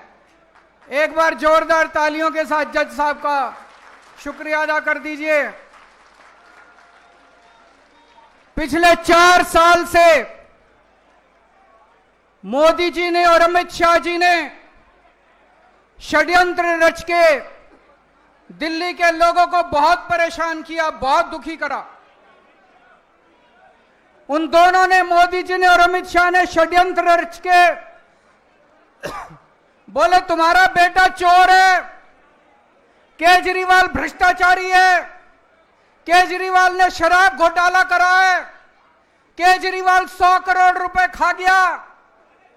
सवेरे से शाम तक मीडिया में डिबेट चलते थे, केजरीवाल भ्रष्टाचारी है, केजरीवाल चोर है। लोगों को बहुत दुखी करा। जज साहब ने फैसला सुनाया है, मोदी जी आप झूठ बोल रहे हो, केजरीवाल कट्टर ईमानदार है। जज साहब ने फैसला सुनाया है, कोई सबूत नहीं है। जज साहब ने फैसला सुनाया है, पूरा केस फर्जी है। यह जज साहब का फैसला एक बार 600 पेज का फैसला है, कोई ऐरा गहरा फैसला नहीं है। पढ़ के देखो आप लोग, ऐतिहासिक फैसला है। कई वकील बोल रहे हैं कई सदियों के बाद ऐसा फैसला लिखा जाता है। मोदी जी और अमित शाह जी आम आदमी पार्टी को ठिकाने लगाने के लिए इस पूरे केस को खुद पर्सनली, व्यक्तिगत तौर पे मॉनिटर कर रहे थे। केजरीवाल छूटना नहीं चाहिए, मनीष सिसोदिया छूटना नहीं चाहिए, सतेंद्र जैन छूटना नहीं चाहिए, संजय सिंह छूटना नहीं चाहिए। उन्होंने पर्सनली मॉनिटर किया। यह जज साहब का फैसला मोदी जी, अमित शाह जी और बीजेपी की गाल पे जोरदार तमाचा है। लेकिन दोस्तों, आज मैं अपनी बात करने नहीं आया आपके बीच में, आज मैं देश की बात करने के लिए आया हूं। मैं अपने देश से बहुत प्यार करता हूं। I love my India.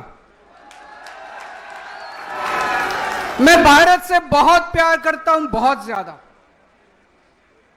दोस्तों, मेरे को याद है जब मैं आईआईटी में पढ़ता था, आईआईटी में मेरे बहुत अच्छे नंबर आए, पढ़ने में अच्छा होता था मैं, मेरे बहुत अच्छे नंबर आए।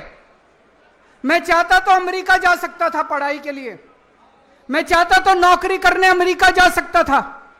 मेरे बहुत सारे साथी अमेरिका चले गए। लेकिन उस टाइम मेरे मन में ख्याल आया कि देश का बहुत बुरा हाल है। अगर हम सारे पढ़े लिखे लोग पढ़ पढ़ के, आईआईटी से पढ़ पढ़ के, बड़े बड़े इंस्टीट्यूशन से पढ़ पढ़ के अगर अमेरिका चले जाएंगे तो अपने देश को कौन संभालेगा, अपने देश को कौन ठीक करेगा। मैं अमेरिका नहीं गया, मेरे अच्छे नंबर थे, मैं अमेरिका की बेस्ट यूनिवर्सिटी में जा सकता था, मैं अमेरिका नहीं गया, मैं भारत में रहा। जब मैं इनकम टैक्स डिपार्टमेंट में गया, मेरे को याद है सबसे पहला केस मेरे सामने आया, असिस्टेंट कमिश्नर इनकम टैक्स था, एक चार्टर्ड अकाउंटेंट आया, उसने अपना केस करवाया और उसके बाद मेरे से कहता है, सर सेवा बताइए। मैंने कहा इसका क्या मतलब हुआ? बोला जी कितने पैसे लगेंगे? मैंने कहा मैं रिश्वत नहीं लेता। बोला जी देखो, मैं तो ले आया आपके नाम के पैसे, आप नहीं लोगे तो मैं ही रख लूंगा। दोस्तों, धीरे धीरे धीरे धीरे पूरे डिपार्टमेंट में फैल गया कि केजरीवाल कट्टर ईमानदार है, एक नया पैसा नहीं लेता इनकम टैक्स डिपार्टमेंट। पूरे डिपार्टमेंट के लोग, इनकम टैक्स डिपार्टमेंट के लोग, चार्टर्ड अकाउंटेंट मेरे ईमानदारी की कस्में खाया करते थे। फिर किस्मत ने मेरे को दिल्ली का चीफ मिनिस्टर बना दिया। 10 साल मुख्यमंत्री रहा मैं।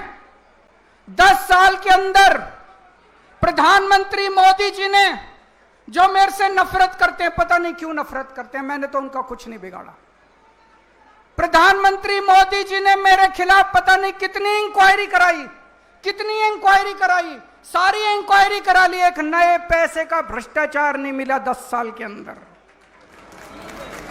आज मैं चैलेंज करता हूं, 10 साल मुख्यमंत्री था, कितनी फाइलों पे साइन करे थे? कोई एक ठेकेदार, कोई एक दिल्ली सरकार का वेंडर खड़ा होके कह दे केजरीवाल ने पैसे मांगे थे। दोस्तों, मैं राजनीति छोड़ दूंगा, ईमानदारी कमाई है, देश से प्यार करता हूं। I love my India, I love my country. मैं भारत से प्यार करता हूं। तो जब कोई देश से गद्दारी करता है, जब कोई देश का अपमान करता है, तो खून खौल उठता है दोस्तों। 2014 में लोगों ने कांग्रेस के भ्रष्टाचार से तंग आके, याद करो कांग्रेस के कभी 2G, कभी कोयला घोटाला, कभी ये घोटाला, कॉमनवेल्थ घोटाला, लोग परेशान हो गए थे कांग्रेस से। कांग्रेस के भ्रष्टाचार से तंग आके 2014 में लोगों ने बड़ी उम्मीदों के साथ मोदी जी को पूर्ण बहुमत की सरकार बनाई थी। 30 साल के बाद पूर्ण बहुमत की सरकार बनाई थी। बड़ी उम्मीद थी लोगों को कि अब देश बदलेगा, मोदी जी कुछ करेंगे। मैं आपसे पूछना चाहता हूं, 12 साल हो गए मोदी जी को, कुछ मिला आपको? जिंदगी सुधरी आप लोगों की? क्या मिला आप लोगों को? इन ना अच्छी सड़कें हैं, ना पीने का पानी है, ना सीवर है, ना 24 घंटे बिजली है, हवा में पोल्यूशन है। इन 12 साल में इन लोगों ने बेड़ा गर्क कर दिया देश का। आज एयरलाइन सेक्टर बर्बाद है, आज रेलवे बर्बाद है, आज बैंक बर्बाद है, आज शिक्षा व्यवस्था बर्बाद है, आज अस्पताल बर्बाद है, आज हर सेक्टर बर्बाद है, गांव बर्बाद है, सब कुछ बर्बाद है। हवा में सांस लेने लायक नहीं बचे। 12 साल में इन लोगों ने देश को बर्बाद कर दिया दोस्तों। एक बच्चा आया मेरे पास, बोला जी पिछले 12 साल में मोदी जी जो हर रोज परीक्षा पे चर्चा करते हैं, 12 साल से मैंने उनकी सारी परीक्षा पे चर्चा सुनी है। 12 साल के बाद जब मैं बड़ा हुआ, कंपटीशन के पेपर देने गया, बोला पेपर लीक हो गए। बोले मैं मोदी जी को कहना चाहता हूं, ये नौटंकी बंद करो, परीक्षा पे चर्चा, ये पेपर लीक बंद करा दो बस। आप नौटंकी बाज है, एक नंबर के, केवल नौटंकी करनी आती है। परीक्षा पेपर चर्चा, अरे पेपर लीक हो रहे हैं पूरे देश में, चारों तरफ बच्चों का भविष्य खराब हो रहा है और ये परीक्षा पे चर्चा कर रहे हैं दोस्त। आप में से बहुत सारे लोग दुबई गए होंगे, अमेरिका गए होंगे, जर्मनी गए होंगे, फ्रांस गए होंगे, टोक्यो गए होंगे। कितनी शानदार सड़कें हैं वहां की। 130 किलोमीटर प्रति घंटा की स्पीड से गाड़ियां दौड़ती हैं, 140, 150, 160 किलोमीटर की। और गुजरात में चले जाओ, मेरा तो आजकल गुजरात बहुत आना जाना होता है। अमेरिका में, लंदन में, न्यूयॉर्क में, टोक्यो में, पेरिस में 150 किलोमीटर की स्पीड से गाड़ी दौड़ती है। गुजरात में 30 किलोमीटर की स्पीड से गाड़ी दौड़ती है। गुजरात में मैं झूठ नहीं बोल रहा। आप राजकोट से, मैं अभी गया था, राजकोट से जूनागढ़ 104 किलोमीटर है। 104 किलोमीटर जाने के 4 घंटे लगते हैं, 4 घंटे। 30 किलोमीटर की स्पीड से, क्यों? गड्ढे ही गड्ढे, गड्ढे ही गड्ढे, गड्ढे ही गड्ढे। अरे सारी दुनिया चांद पे पहुंच गई, इनसे 12 साल में सड़कों के गड्ढे नहीं बढ़े गए। सारी दुनिया चांद पे पहुंच गई, ये अभी तक सीवरों के ढक्कन लगाते रह गए। सीवर के ढक्कन नहीं लगे इन लोगों से अभी तक।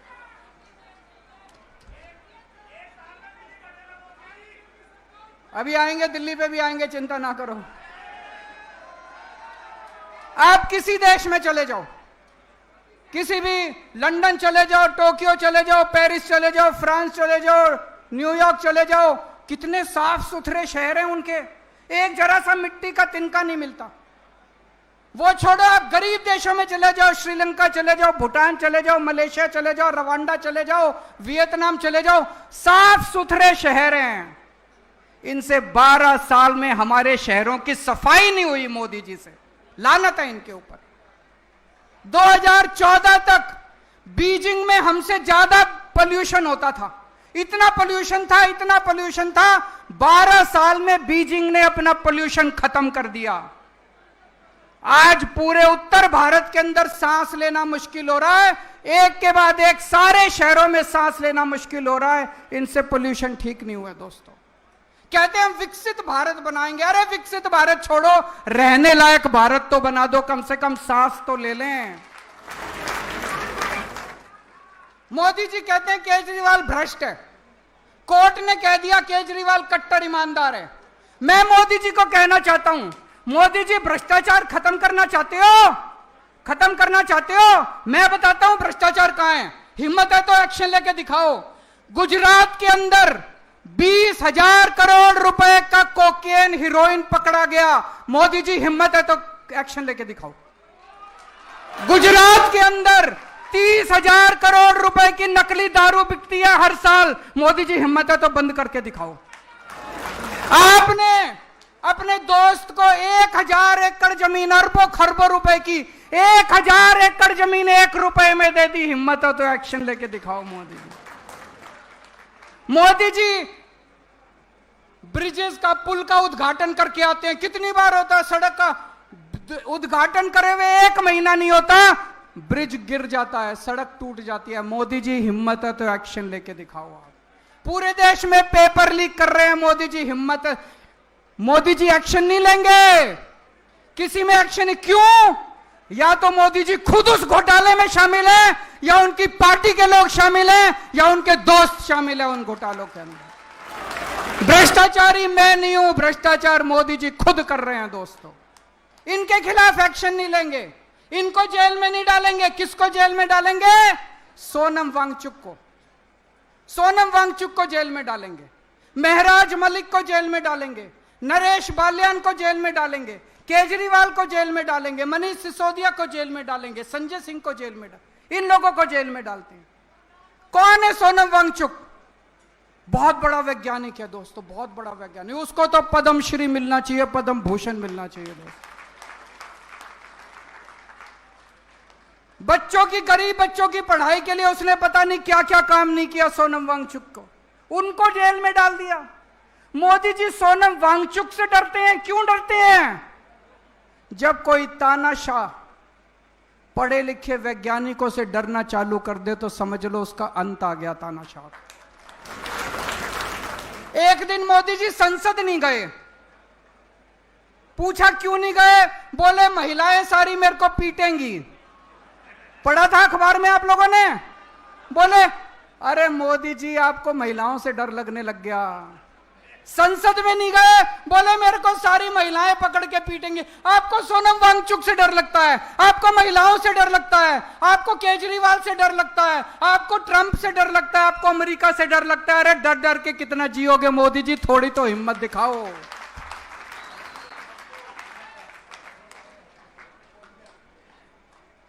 मुझे गिरफ्तार करके मोदी जी ने और अमित शाह जी ने बड़े बड़े संदेश दिए हैं। उन्हें संदेश दिया है, खबरदार अगर सरकार में कोई ईमानदारी से काम करेगा, अगर कोई ईमानदारी से काम करेगा, केजरीवाल वाला हाल कर दूंगा तुम्हारा। उन्होंने संदेश दिया है। आम आदमी पार्टी जब आई थी, हमने आम लोगों को टिकट दिए। देश के युवाओं ने अपनी नौकरियां छोड़ दी, अपनी तनख्वाह छोड़ दी, अपने धंधे बंद कर दिए, सब राजनीति में आ गए। सबको लगा कि अब हम देश बदलेंगे। हमारी पार्टी में सारे आम लोगों के लड़के लड़कियां, आम लोगों के बच्चे हैं, आम युवा हैं जिनको टिकट मिली। कोई मंत्री बन गया, कोई मुख्यमंत्री बन गया, कोई एमएलए बन गया, कोई कुछ बन गया। हमारी पार्टी के अंदर एक उम्मीद थी कि नौजवानों को राजनीति में आना चाहिए। मोदी जी ने संदेश दिया, खबरदार राजनीति में आए, केजरीवाल वाला हाल कर दूंगा तुम्हारा।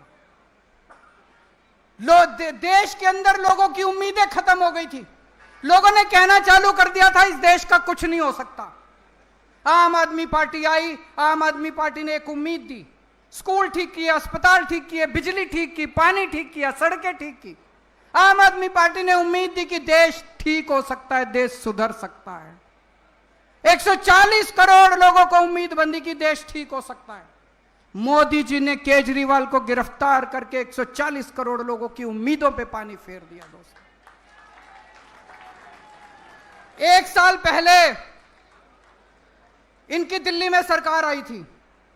आज दिल्ली सरकार के भुक्तभोगी यहां सारे खड़े हैं।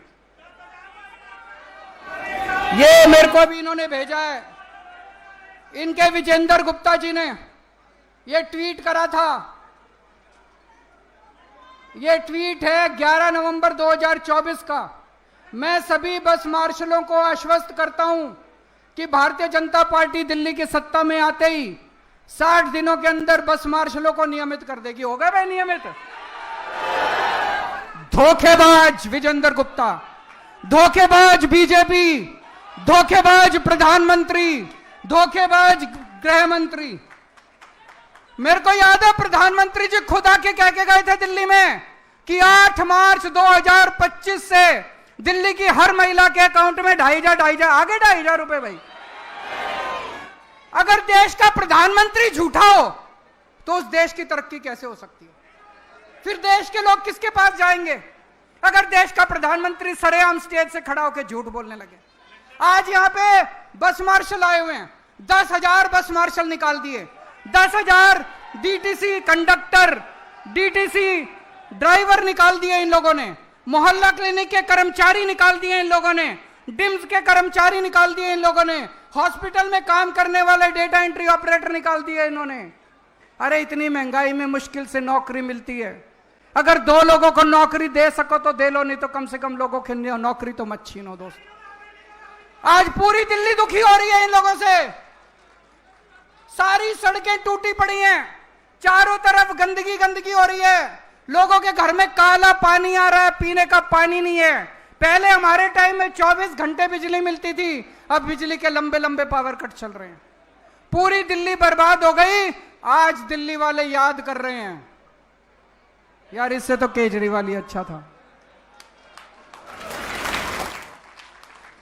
आज चुनाव करा लो दिल्ली में, कितनी सीट आएंगी?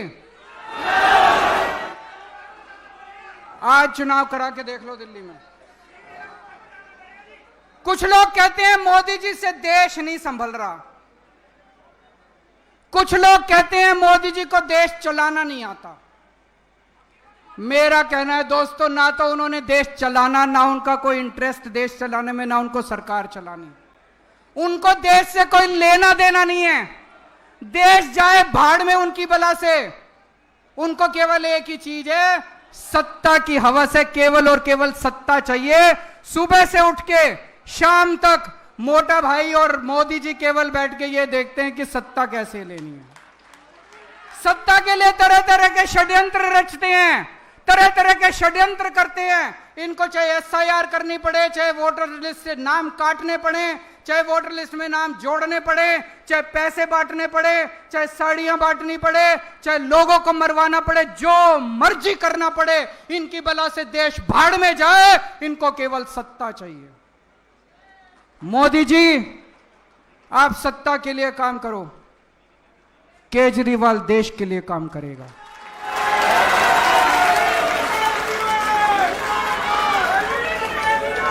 दोस्तों, ये वही जंतर मंतर है जहां पे देश के लोगों ने हुंकार भरी थी और देश भर से कांग्रेस का सफाया हो गया था। आज जंतर मंतर का ये दिन ऐतिहासिक है। वो दिन भी याद है, वो दिन था 4 अप्रैल 2011। आज की तारीख नोट कर लेना।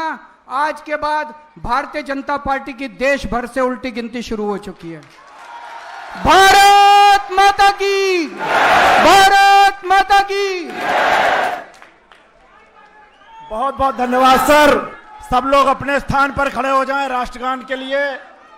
राष्ट्रगान, सारे लोग अपने स्थान पर खड़े हो जाएंगे राष्ट्रगान के लिए।